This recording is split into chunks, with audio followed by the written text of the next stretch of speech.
the Kale, Siraka Jiva, Shupkrida, Lake a she chansam la, Makup Maran.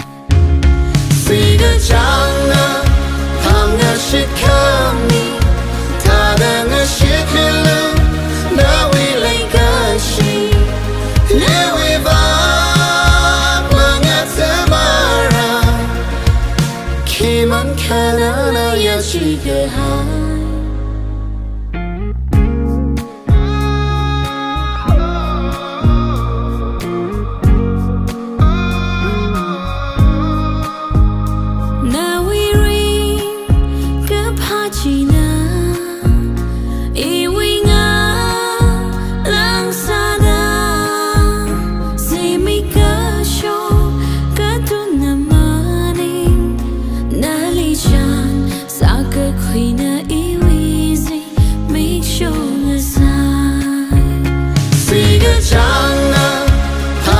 Shikami, Tadanga Shikilu, now we like a she, yeah we Mangathamara, Kiman Kanana Yashika.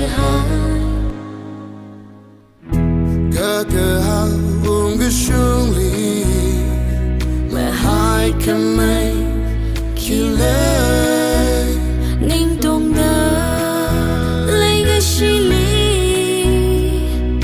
Gashun Kamai Kile Shan Madaringa Paning Namashum